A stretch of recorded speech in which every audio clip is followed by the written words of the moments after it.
Have you driven a Ford lately? If the answer is not Ranger, Everest or EcoBoost, then that answer is probably no. Let's find out if the new Territory has what it takes to compete in what is the most competitive segment in South Africa. That does mean that there are 34 competitors in this segment. But why would you choose this then?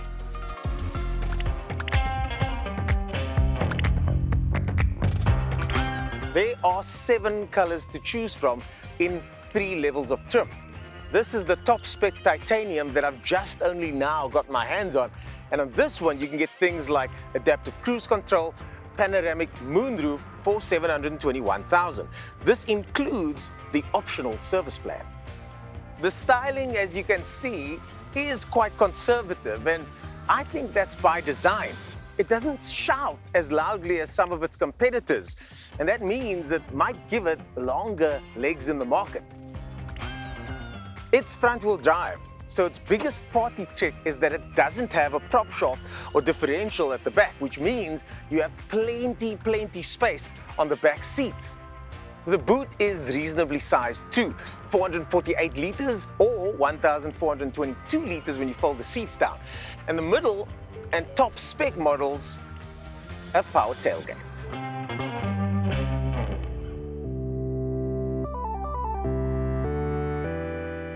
The relatively conservative nature of the car continues inside, but you do get plenty tech. Of course, Apple CarPlay, Android Auto, USB ports everywhere, A and C. As you can see, the steering locks on its own there. I'm not usually a fan of touchscreen or haptic buttons, but these do have some feedback coming back. You do, however, get piano black detailing here that's going to smudge. But I've got to say, there are some clever details like this hazard switch that's a lot easier to find than something on, let's say, a Chinese counterpart. But there is one interesting little tidbit. Technically, this isn't a Chinese car. It's a Ford built in a Chinese factory. They've partnered with a company called JMC, famous for making the Landwind, and according to Ford, they've been involved with the process every step of the way. The engine is a Ford engine and the gearbox is sourced from a supplier. The car itself was a joint venture between the two, and according to Ford, there is no equivalent Chinese version of this car. It was designed in Australia and developed specifically to cope with South African conditions, which means it was tested at high altitude, it was tested in extreme heat conditions, and it even has a tow bar option at the back, which means you can tow up to 1,300 kilograms.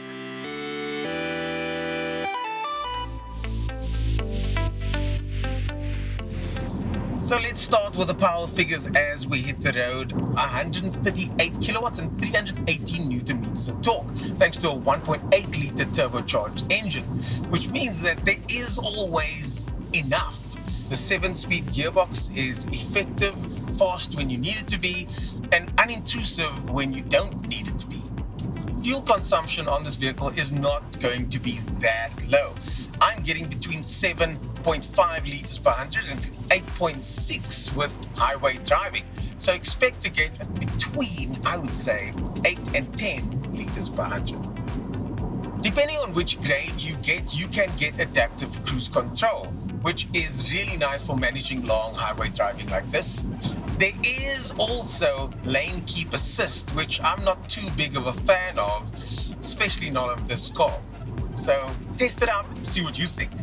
The steering also is electronic, and although it feels good, there does seem to be some electronic things happening inside there. I'm not quite sure. Maybe I just missed good old-fashioned rack and pinion steering of old.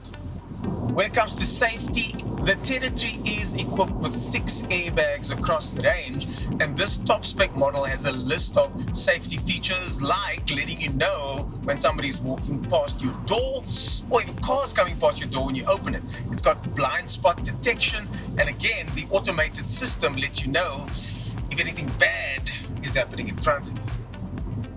So when developing cars for the South African market, there are other considerations to take into account. For example, the keyless entry on here is specifically designed to be more apt for South African market where things can go south. You also get locking wheel nuts across the range to make sure your wheels don't get stolen and fitted onto somebody else's territory. There is something to be said for a car that, as a South African, you're familiar with. It does feel like a Ford in many ways. The layout is simple enough to use without any frills, and things like the indicator sounds are familiar. You also get that Ford trusted brand equity, knowing that there are a list of dealerships and also parts supply and network. To be honest with you, I don't know which one I would choose. Would it be the Haval? Would it be the Tucson? Would it be the Kia? Would it be the Cherry? Would it be the Ford? This is one of those situations where personal taste really does trump all. And I would highly suggest narrowing down your top 3 favorite cars in the segment and going to test drive them all, because I think they're quite similar. I do like the fact that this one doesn't have the frills and the bells that some of the Asian cars have. It's just not my style to have loud dings and bells when I'm working the indicator or letting me know as soon as I stray off the perfect line around a corner on a highway. The Ford has taken all of that into consideration for the South African market. That is commendable.